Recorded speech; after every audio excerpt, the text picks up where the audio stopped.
तो आज हम स्टार्ट करें हमारा न्यू कंपोनेंट दैट इज, अब आपके जो सिलेबस में टॉपिक दिया है that is environment and ecology, end of course अगर हम पूरा सिलेबस देखें तो इसमें डिजास्टर मैनेजमेंट भी है।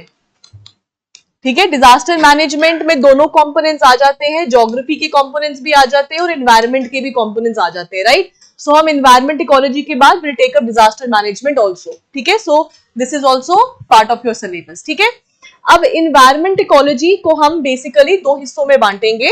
एक तो आ जाएगा आपका बेसिक्स, जिसमें आपका बेसिक्स ऑफ एनवायरनमेंट आएगा, इकोलॉजी आएगा, और फिर आपका एक टॉपिक आएगा विच इज बायोडाइवर्सिटी, जो आपके स्टेट लेवल पेपर होते हैं। ठीक है, मतलब स्टेट लेवल या सेंट्रल लेवल पेपर होते हैं जो आपके, जैसे केएस हो गया, यूपीएससी हो गया, उसमें मैक्सिमम सवाल बायोडाइवर्सिटी से ही पूछे जाते हैं, क्योंकि बायोडाइवर्सिटी बहुत ही बड़ा टॉपिक है, बहुत बड़ा टॉपिक एंड नेवर एंडिंग। ठीक है, और फिर एक आप में इसमें एक टॉपिक आता है which is climate change, right. अब हम क्या क्या करेंगे, सबसे पहले तो हम बेसिक्स करेंगे एनवायरनमेंट एंड इकोलॉजी में, राइट, जिसमें सबसे पहले तो आपकी बेसिक डेफिनेशंस आएंगी, मतलब meaning of terminologies, right. JKSSB mostly terminologies के ऊपर ही सवाल पूछती है, और जब टर्मिनोलॉजीज करेंगे तो किसने आपका कॉइन किया है वो टर्म, वो सब चीजें उसमें आ जाएंगी, राइट। फिर नेक्स्ट हमारा आता है इसमें इको सिस्टम।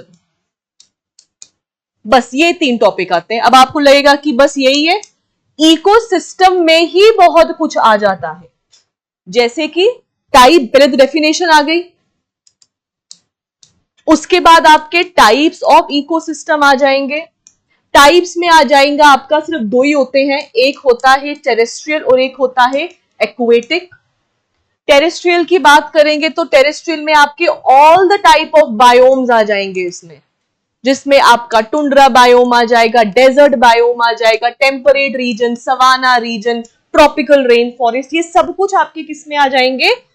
सो आपका टेरेस्ट्रियल में आ गया टेम्परेट, डेजर्ट, ट्रॉपिकल, ये सारे आपके टाइप्स ऑफ बायोम्स आ गए। ठीक है, फिर आपका एक्वेटिक बायोम आ गया, प्राइमरीली दो तरीके का होता है ये, पर उसमें ही नंबर ऑफ बाइफर्केशंस आ जाती हैं। ठीक है, आपका फ्रेश वाटर इकोसिस्टम आ गया, फिर आपका दिस मरीन वाटर आ गया, फिर आपका ब्रैकिश आ गया। ब्रैकिश में आपके एस्चुरीज वगैरह, वेटलैंड्स वगैरह बहुत चीजें आ जाएंगी इसमें। ठीक है, और इकोसिस्टम में एक और टॉपिक होता है नोन एज पॉल्यूशन,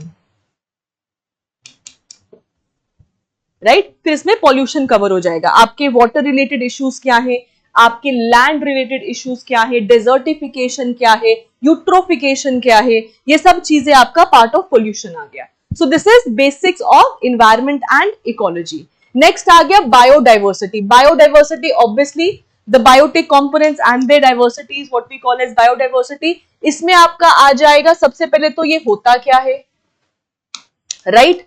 बायोडाइवर्सिटी है तो सबसे बड़ा टॉपिक होगा ही प्रेजर्वेशन, राइट। और इसके लिए आ जाएंगे आपके प्रोटेक्टेड एरियाज। प्रोटेक्टेड एरियाज क्या होगी, national park, tiger reserve, wild life sanctuaries, फिर इंटरनेशनली बायोस्फीयर रिजर्व्स, राइट। सो ये रामसर साइट्स, राइट, ये सारी की सारी बायोडाइवर्सिटी में ये सारे टॉपिक आ जाएंगे। और लास्ट टॉपिक होता है हमारा क्लाइमेट चेंज। क्लाइमेट चेंज में क्या आ गया, क्लाइमेट चेंज में हम लोग कवर करते हैं all the international conventions, right? For example, जैसे हम करेंगे ना Environment Protection Act, Forest Right Act करेंगे, ठीक है, ये सब तो हमारे नेशनल लेवल पे है। इंटरनेशनल लेवल पे आपका UNFCCC, फिर उसमें उसके number of conference of parties आ जाएंगी, ठीक है। फिर आपका convention on biological diversity, right, उसमें आपकी कन्वेंशंस आ जाएंगी। बायोडाइवर्सिटी की बात करेंगे तो साइट्स आ जाएगा, ठीक है। फिर आपका IUCN आ जाएगा। सो ये सब क्या आ जाएंगे, ये सारे आपके इंटरनेशनल कन्वेंशंस आ जाएंगे, focusing both on biodiversity as well as your climate change. तो ये हमारे तीन मेजर चीजें हैं जिसपे हम फोकस करने वाले हैं, राइट। एनवायरमेंट में अगर पेपर सही तरीके से डाला हो, सही पेपर डाला हो तो इन्वायरमेंट आपका पूरा का पूरा करंट अफेयर बेस्ड है, पूरा का पूरा, अगर पेपर कायदे से पढ़ा हो तो, वरना तो कुछ भी चल जाता है। पर अगर किसी ने सही में पेपर सेट करना है बायोडाइवर्सिटी सॉरी इन्वायरमेंट का, so it has to be all and around your current affair. So all the national parks, अब आप नेशनल पार्क्स की बात करोगे तो 100 से ऊपर है, वाइल्ड लाइफ सेंचुरीज 500 से ऊपर है, तो आप कितनी याद करोगे? सो आप वो कैसे याद करते हो? With national parks and national park, biosphere reserve, tiger reserve, your wild life sanctuaries in news. क्योंकि जब भी ये चीजें डेजिग्नेट होती हैं, कुछ ना कुछ प्रोपेगेंडा जरूर होता है। क्यों? क्योंकि वहां पे जो लोग सेटल्ड होते हैं उनके राइट्स ले लिए जाते हैं, तभी तो प्रेजर्वेशन हो पाएगा, कंजर्वेशन हो पाएगा रादर, राइट? सो इस तरीके से we are going to cover environment and ecology. ठीक है, अब आपको बिल्कुल टेंशन नहीं लेने का। हाँ क्या? ठीक है, टेंशन बिल्कुल नहीं लेनी आपने। इन्वायरमेंट सबसे मजेदार टॉपिक है, क्योंकि ऐसा कुछ नहीं होगा जो मैं आपको बताऊंगी जो आपको पता ही नहीं होगा, आपको सब पता होगा, मैं बस वापस से रिपीट कर दूंगी। ठीक है, तो आपको मजा आएगा इन्वायरमेंट पढ़ने में। और इन्वायरमेंट की एक और बड़ी खास बात है, जिसने पहली बार जो बंदा इन्वायरमेंट पढ़ रहा है उसको समझ भी नहीं आता, नहीं आता, अभी बता रही हूं, वही बता रही हूं। ठीक है, उसको समझ नहीं आता। क्यों? क्योंकि 1-2 दिन तो उसको समझने में लग जाते कि ये चल क्या रहा है, लेकिन वंस यू अंडरस्टैंड, क्योंकि बड़ी चीज है, for example it's not only environment, it's habitat also, right? It's not only organism, there is species also. ठीक है, there is niche, there is habitat, there is species, इन सब में differences. So it takes time to understand कि भाई ये क्या चीजें हैं। And once you will understand, you will enjoy environment very much. It's my favourite subject, मेरे को सबसे ज्यादा मजा एनवायरमेंट पढ़ाने में ही आता है। ठीक है, तो हम प्रभु का नाम लेके शुरुआत करते हैं। ठीक है, चलो दोस्तों, सबसे पहले तो हम बात करेंगे what is environment.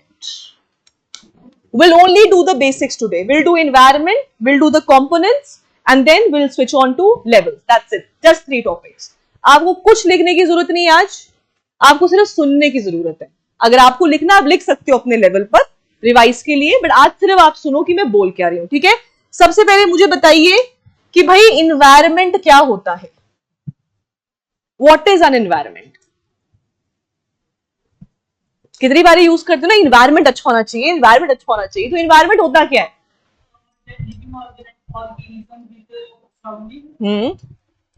That is called environment. So environment is anything and everything that surrounds us.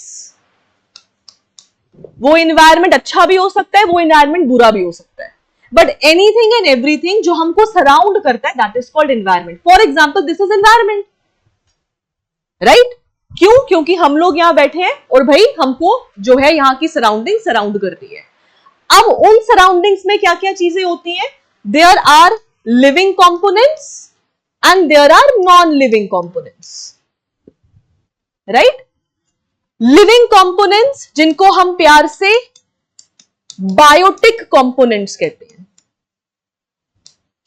Bio means life, बचपन से सुनते आ रहे हैं हम, राइट? सो बायोटिक components हो गए आपके the living components that surrounds us. Non-living components हो गए आपके abiotic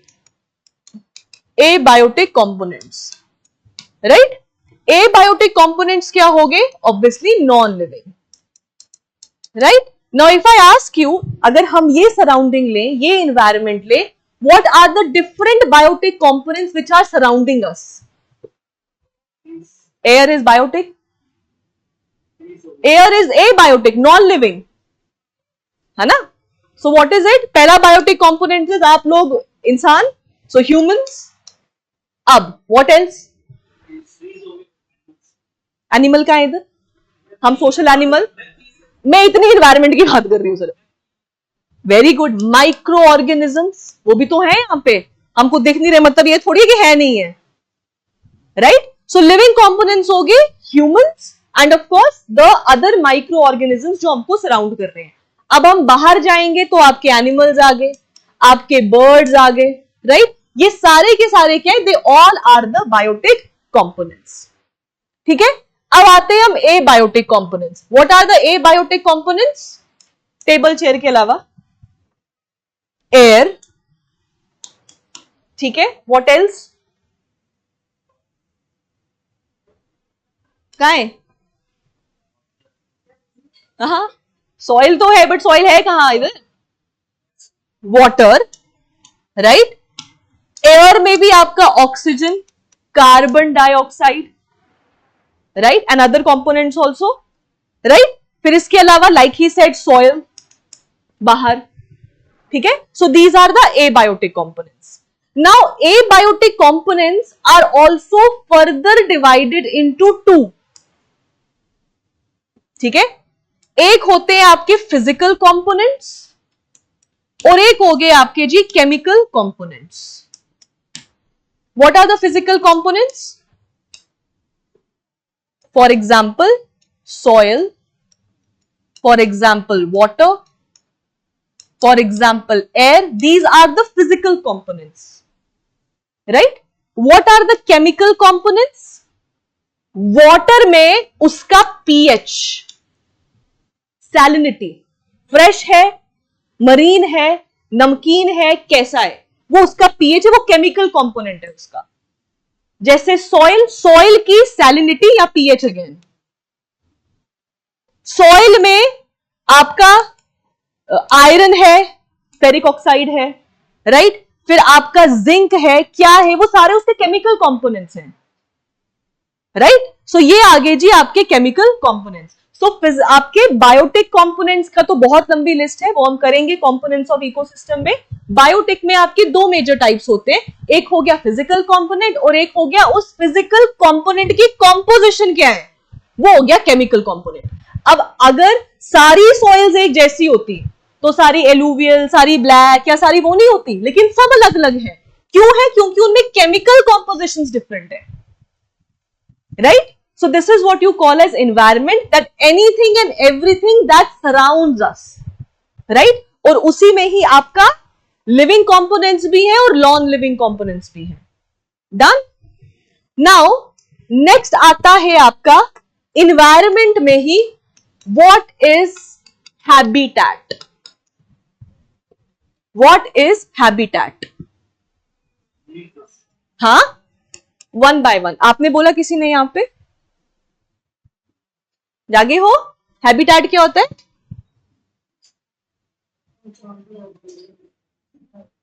जहां पे ऑर्गेनिजम्स रहते हैं। हाँ, तो वो इन्वायरमेंट नहीं है।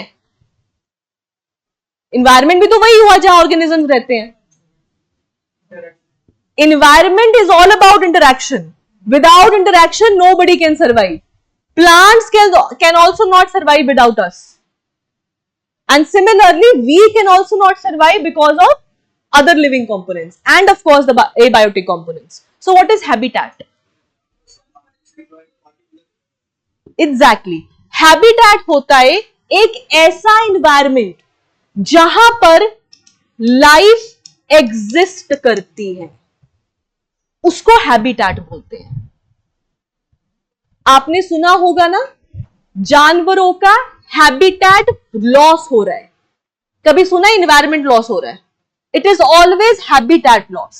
क्यों? क्योंकि जहां पर वो रह रहे हैं, जो उनके रहने की जगह वो खत्म हो रही है, तो वो उनका हैबिटेट है। इन्वायरमेंट हर जगह, इन्वायरमेंट तो सियाचिन भी है, वहां जाके रहोगे? रहोगे? अच्छा जाओ रहो। नहीं रह सकते ना, क्योंकि वो हमारा हैबिटेट नहीं है। फॉर दैट मैटर अगर आप यहां से, सियाचिन तो बड़ी दूर हो गए, लद्दाख भी जाओ, पहले दिन जो वहां पहुंचता है ना, वो वहां जाके घूमता फिरता नहीं है, उसको एक दिन कमर में बिठा देते हैं कि चुप करके बैठ जा अंदर और एक्लिमेटाइज हो जा। उसके बाद अगले दिन कहते हैं कि जाओ जाके घूमो, क्योंकि वो आपका हैबिटेट नहीं है ना। You are introduced to a new place, तो your body needs to acclimatise in that, right. So habitat हो गया जहां पे लाइफ एग्जिस्ट कर रही है, एंड एनवायरमेंट इज एन ठीक है, चलो। सो हैबिटेट क्या हो गया? हैबिटेट हो गया where life exist, simple, right. जितना हमने अभी तक पढ़ा इन्वायरमेंट एंड हैबिटेट के बारे में, उससे आपको क्या समझ आया? मैं आपको दो स्टेटमेंट्स देती हूं, मुझे बताओ। Every environment is a habitat, but every habitat is not an environment. First. Second, every habitat is environment, but every environment is not habitat.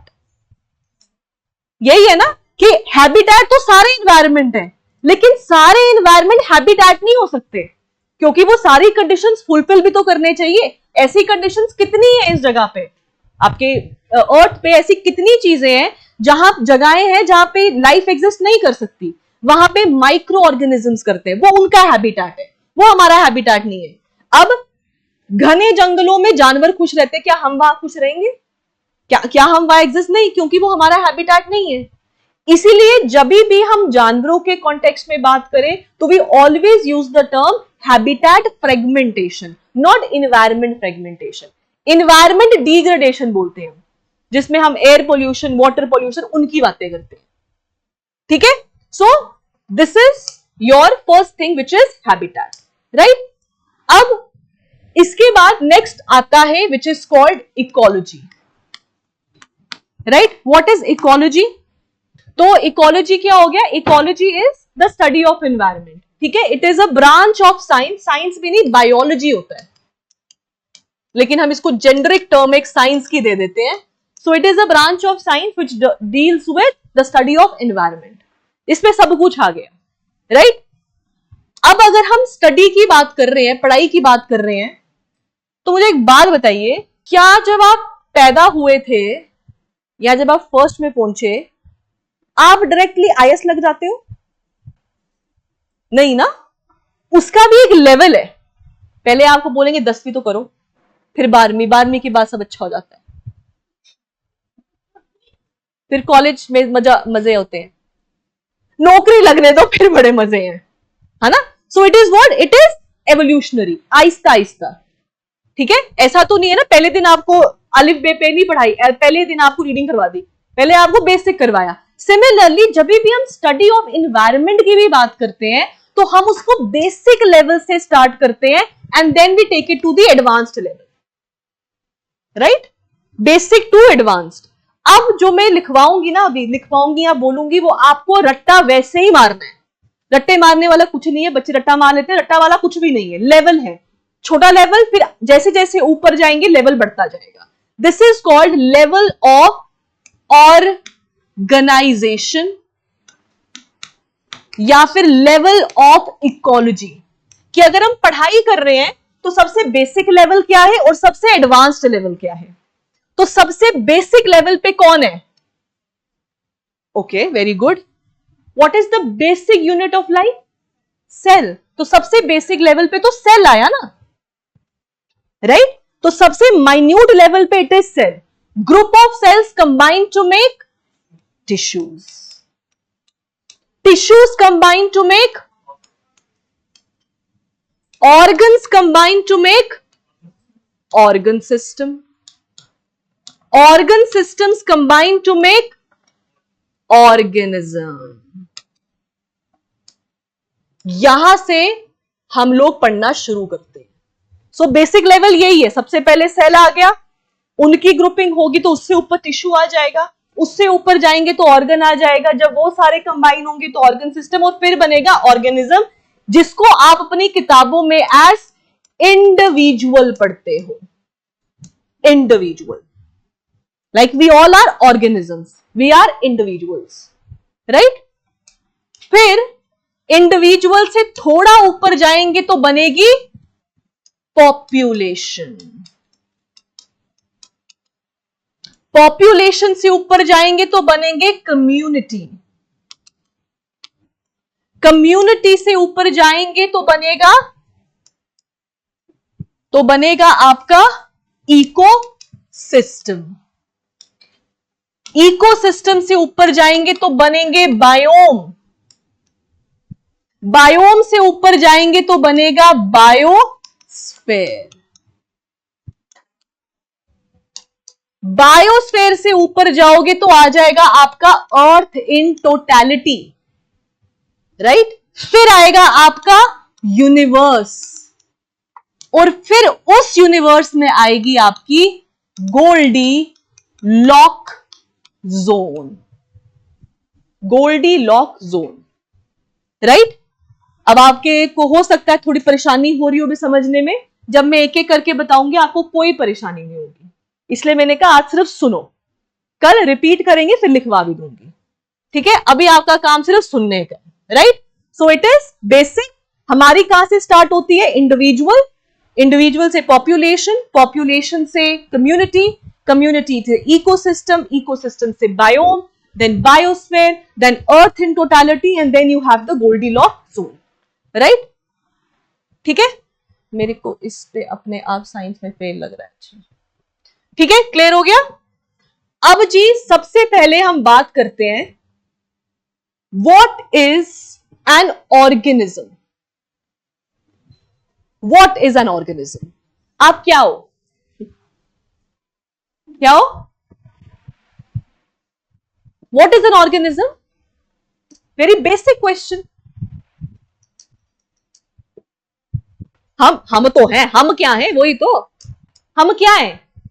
हम ऑर्गेनिज्म है, ऑर्गेनिज्म हम है। आगे बढ़ो, इसके अलावा लिविंग है, हाँ ऑब्वियसली। ऑर्गेनिज्म होता है एक सेल्फ सस्टेनिंग आइडेंटिटी, मीनिंग आपका सेल बराबर काम कर रहा है, आपका टिश्यू बराबर काम कर रहा है, आपका ऑर्गन सिस्टम बराबर काम कर रहे हैं, तो भाई आपको किसी और की जरूरत नहीं है जिंदा रहने के लिए। अब आपने वो गाने सुने होंगे, तू जरूरी है बड़ा जिंदा रहने के लिए, बट ऐसा नहीं है। हमको जिंदा रहने के लिए हम खुद ही काफी हैं। But now things have changed in life, ठीक है, वो अलग आ गया, वो आपका साइकोलॉजिकल आ गया। But individual, we are individuals, why? Because we are self sustaining identities, we are not dependent on anybody for anything, right? उसको हम बोलते हैं organism. Like we all are individuals, you are different. अब मेरे पेट में दर्द है, उससे उसको क्यों दर्द उठेगी भाई? नहीं उठेगी ना। मेरे पेट में दर्द है, मेरे सर में दर्द है, आपको क्या उससे? Because we are different individuals, right? अब इसी इंडिविजुअल के बीच में एक टर्म आती है जिसको हम बोलते हैं प्यार से species. What is a species? हम सारे स्पीशी हैं, मतलब Gautam species, Varsha species, Yashodhara species, Aqib species, different species. We are different species, that means नहीं ना, we are same. What is a species? अब पेपर में आएगा तो नहीं करोगे सेम।